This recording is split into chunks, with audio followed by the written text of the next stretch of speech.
ಯಾಕೆ all of A sudden ಒಂದು pass ಕೊಟ್ಬಿಟ್ಟು? ಹೌದು, ಯಾಕೆ ಅಂತ ಹೇಳಿದ್ರೆ ಸಿಲ್ಲಿನಲ್ಲಿ ಮಾಡ್ತಾ ಇದ್ದಾಗ ಆಗ ನನಗೂ ಎಪಿಸೋಡ್ ಡೈರೆಕ್ಟ್ರಿಗೂ ಸ್ವಲ್ಪ ಮಾತುಕತೆನೇ. ನಾನು ಹಿಂದೆ ಹೋಗ್ತಾ ಇದ್ದೆ. ಅವರು ಏನು ನಿನಗೇನು ವರ್ಕ್ ಮಾಡೋಕ್ಕೆ ಇಷ್ಟ ಇಲ್ಲ ಅಂದ್ರೆ ಹೋಗ್ಬೋದಲ್ಲ, ನಮಗೆ ಯಾಕೆ ತೊಂದರೆ ಕೊಡ್ತಿದ್ದೆ ಅಂದಾಗ ನನಗೆ ಸಖತ್ ಕೋಪ ಬಂತು. ಒಂಥರ ಬಿಟ್ಟಿದ್ದು ಒಳ್ಳೇದಾಯಿತು ಅನಿಸ್ತು, ಪ್ರಾಣ ಉಳೀತು ಅಂತ ಅನಿಸ್ಕೋಬೋದು. ಅದಾದಮೇಲೆ ನಾನು ಯಾವಾಗ ಇದು ಇಂಡಸ್ಟ್ರಿ ಬಿಡಬೇಕು ಅಂತ ಪ್ಲ್ಯಾನ್ ಆಯ್ತಲ್ಲ, ಅವಾಗ ಅವೆಲ್ಲ ತಂದು ಸಾಕ್ಬಿಡ್ಬೇಕು.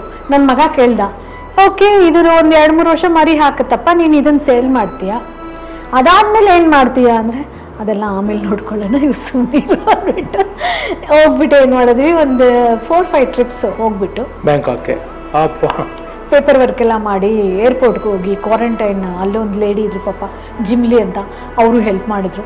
ಹೋಗ್ಬಿಟ್ಟು 2 ತೊಗೊಂಬರೋದು. ಬಟ್ ಏನಂದರೆ ಒನ್ಸ್ ನಾವು ಪೆಟ್ ಇದರಲ್ಲಿ ಎಂಟ್ರ್ ಆದ್ವಲ್ಲ, ಅವಾಗ ಗೊತ್ತಾಯಿತು ಡಾರ್ಕರ್ ಸೈಡ್ ಅದಕ್ಕೆ.